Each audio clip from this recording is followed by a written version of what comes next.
எல்லாருக்கும் வணக்கம். Welcome back to our channel ரசிக்கும் நெஞ்சங்கள். இன்னைக்கு நம்ம சேனல்ல பார்க்க போறது வீட்லயே எப்படி சுத்தமான நெய் செய்யலாம் அப்படிங்கறத பார்க்க போறோம். இது கண்டிப்பா உங்க எல்லாருக்குமே யூஸ்ஃபுல்லா இருக்கும். சோ வீடியோவை ஸ்கிப் பண்ணாம ஃபுல்லா பாருங்க. வீடியோக்குள்ள போறதுக்கு முன்னாடி as usual thought of the day.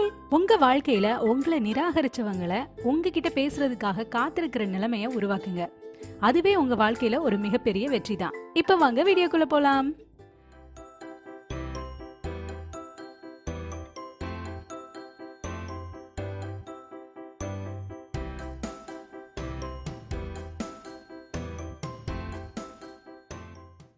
இன்னைக்கு நான் எடுத்திருக்கிறது பசும்பால் தான். பசும்பாலில் இருந்து தான் நம்ம வந்து நெய் செய்ய போகிறோம். இப்போ நல்லா காய்ச்சி ஆறின பாலில் இந்த மாதிரி இந்த பாலாடை வந்து இப்படி மேலே மிதக்கும். பாலாடை பாலேடு எப்படின்னாலும் சொல்லலாம். இது பசும்பால் அப்படிங்கிறதுனால பார்க்குறதுக்கு நல்ல மஞ்சள் கலரில் இருக்கும். இதை வந்து இந்த மாதிரி தனியாக நம்ம ஒரு ஃபோக் கரண்டியோ இல்லைன்னா ஒரு ஸ்பூனோ வச்சு எடுத்துடலாம். இப்போ எடுத்தாச்சு. இப்போ இதே மாதிரி நான் ஒரு 10 நாள் இதே மாதிரி பாலாடை வந்து ஆறின பாலில் இருந்து எடுத்து சேர்த்து வச்சுருக்கேன். ஒரு பாத்திரத்தில் போட்டு ஃப்ரிட்ஜில் ஸ்டோர் பண்ணி வச்சுருக்கேன். அதை தான் நீங்கள் இப்போ பார்த்துட்ருக்கீங்க. இப்போ நம்ம எடுத்த இந்த பாலாடையும் இதோடையே நம்ம சேர்த்துடலாம். இப்போ பார்த்தீங்கன்னா எவ்வளோ கெட்டியாக இருக்குன்னு உங்களுக்கு பார்க்கும்போதே தெரியும். நீங்கள் வந்து ஃப்ரிட்ஜில் பாலை வச்சு யூஸ் பண்ணுவீங்க அப்படின்னா நீங்கள் காய்ச்சதுக்கு அப்புறமா ஃப்ரிட்ஜில் வச்சிங்கன்னா அதில் நல்லா இன்னும் திக்காகவே வந்து உங்களுக்கு பால் ஏடு வந்து நல்லா கிடைக்கும். நான் வந்து ஃப்ரிட்ஜில் பொதுவாக பாலை வைக்கிறது இல்லை. நீங்கள் அப்படி ஃப்ரிட்ஜில் வச்சு தான் யூஸ் பண்ணுவீங்கன்னா அந்த மாதிரியே பால் ஏடு எடுத்துக்கலாம். இதை விட இன்னும் அதிகமாகவே கிடைக்கும்.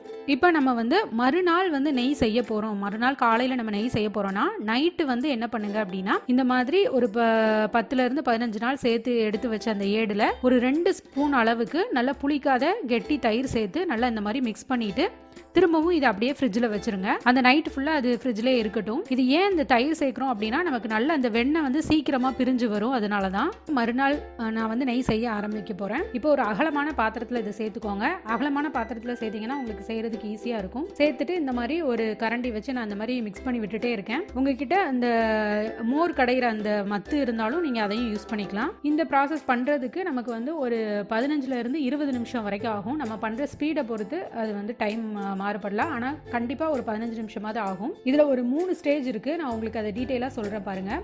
ஃபஸ்ட்டு நம்ம இந்த மாதிரி கலக்க ஆரம்பிக்கும் போது இந்த மாதிரி தண்ணியாக தான் இருக்கும். கெட்டியாக இருந்தது எல்லாம் நல்லா இந்த மாதிரி லிக்யூடாக ஆயிரும். இது ஃபஸ்ட்டு ஸ்டேஜ். மாதிரி விடாமல் கிளறிட்டே இருக்கும்போது உங்களுக்கு பார்த்தீங்கன்னா தண்ணியாக இருந்தது நல்லா கெட்டியாகி நல்ல ஒரு தயிர் பதத்துக்கு இப்போ வந்துருச்சு. நல்லா கெட்டியான தயிர் எப்படி இருக்கும் அந்த பதத்துக்கு வந்துருச்சு. இது செகண்ட் ஸ்டேஜ். இதுதான். இதுக்கப்புறமும் நல்லா கைவிடாமல் நல்லா கிளறிட்டே இருங்க. இப்போ பாருங்கள், இதுதான் 3வது ஸ்டேஜ். இதில் வந்து பார்த்தீங்கன்னா லிக்யூடு தனியாகவும் நம்ம சேர்த்துருக்கோம்ல அந்த தயிரில் இருக்கிற தண்ணியும் சரி அந்த எடுத்து வச்சுருக்கும் போது சேர்ந்துருந்த அந்த பாலும் சரி சேர்ந்து தனியாக வந்துடும். அடுத்து இந்த வெண்ணெய் வந்து பாருங்கள் சூப்பராக நல்லா பிரிஞ்சு வந்துருச்சு. உங்களுக்கு பார்க்கும்போதே நல்லா தெரியும்னு நினைக்கிறேன். இப்போ என்ன பண்ண போகிறோன்னா தனியாக ஒரு பாத்திரத்தில் தண்ணி வச்சுக்கோங்க. தண்ணி வச்சுட்டு நம்ம திரண்டு வந்திருக்கு இல்லையா அந்த வெண்ணெயை எடுத்து அந்த தண்ணியில் போட்டு நம்ம அலச போகிறோம்.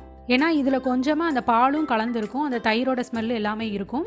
அதனால் இந்த மாதிரி நம்ம தண்ணியில் அலசி எடுத்துக்கலாம். இப்போ பார்த்தீங்கன்னா அந்த வெண்ணெயை வந்து ஃபுல்லாக அந்த தண்ணிக்கு மாற்றியாச்சு. மாற்றிட்டு நல்லா கை வச்சு அலசுங்க. அலசும்போது அந்த தண்ணியோட கலரே இந்த மாதிரி மாறிடும்.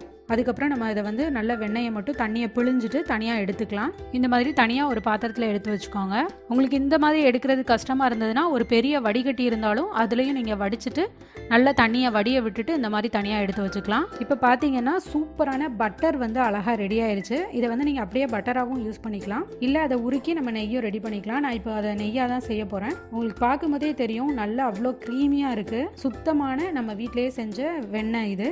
இப்போ இதை உடனேவும் நம்ம வந்து நெய்யாக உருக்கிக்கலாம். அப்படி இல்லைன்னா ஒரு 1 மணி நேரம் நீங்கள் ஃப்ரிட்ஜில் வச்சுட்டு அதுக்கப்புறம் கூட நீங்கள் நெய்யாக உருக்கிக்கலாம். இப்போ ஒரு கடாயை நல்லா சூடு பண்ணிவிட்டு எடுத்து வச்சுருக்கிற வெண்ணெயை இந்த மாதிரி பாத்திரத்துக்கு மாற்றிக்கிறேன். அந்த கடாய்க்கு மாற்றிக்கிறேன். தீயை வந்து கொஞ்சம் மீடியம் ஃப்ளேம்லேயே வச்சுக்கோங்க. ரொம்ப ஹையாக வைக்க தேவையில்லை.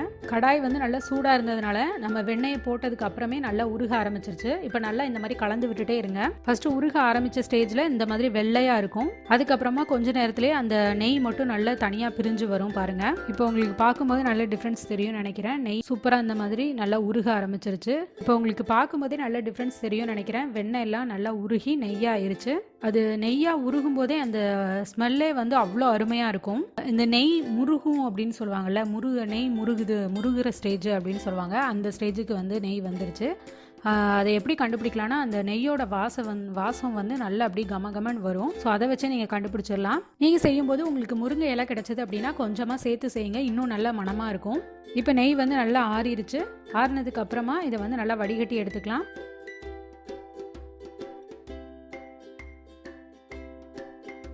இப்போ பாருங்கள், சூப்பரான நல்ல மணக்க நம்ம வீட்டிலேயே செஞ்ச சுத்தமான பசுநெய் வந்து அழகாக ரெடி ஆயிடுச்சு. இதை கண்டிப்பாக எல்லாருமே வீட்டில் ட்ரை பண்ணி பாருங்கள். பொதுவாக நம்ம பாலாடையை வந்து வடிச்சிட்டு அதை எடுத்து தூக்கி போட்டுருவோம்.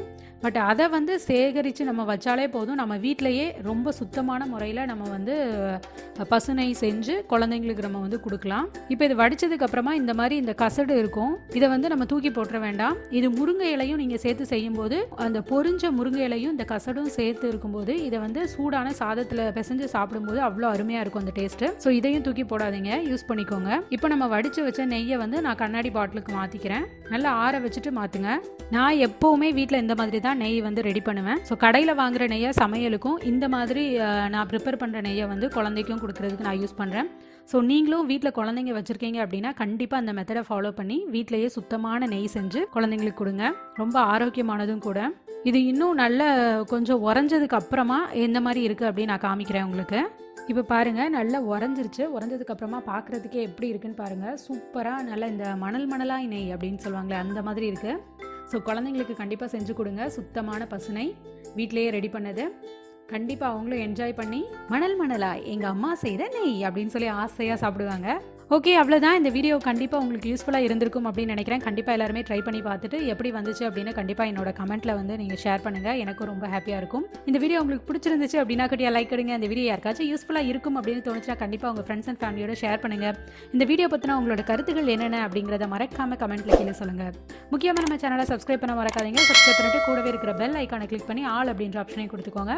அப்போ தான் ஃபியூச்சரில் நான் அப்டேட் பண்ணக்கூடிய ஒவ்வொரு யூஸ்ஃபுல்லான வீடியோட நோட்டிஃபிகேஷனும் உங்களுக்கு தவறாமல் வந்து சேரும். இன்னும் நிறைய நல்ல வீடியோஸ் மறக்காம மிஸ் பண்ணாம பார்க்கணும் அப்படின்னு நினைச்சீங்க அப்படின்னா கண்டிப்பா சப்ஸ்கிரைப் பண்ணி வச்சுக்கோங்க. எனக்கும் ரொம்பவே ஹெல்ப்ஃபுல்லா இருக்கும். அப்புறம் நான் எப்பவுமே சொல்ற மாதிரி நம்ம வாழ்ற லைஃப் ஒரே ஒரு தடவை தான். ஸோ வாழ்ற வரைக்கும் ஹாப்பியா இருங்க, ஜாலியா இருங்க, சந்தோஷமா இருங்க, சிரிச்சுக்கிட்டே இருங்க. இன்னொரு இன்ட்ரெஸ்டிங்கான சூப்பரான யூஸ்ஃபுல்லான வீடியோட நான் உங்களை மீட் பண்றேன். இவ்வளவு நேரம் பொறுமையாக இந்த வீடியோவை பார்த்து ரசித்த அத்தனை ரசிக்கும் நெஞ்சங்களுக்கும் மிக்க நன்றி. வாழ்க பாரதம், பழகணம் தமிழ்.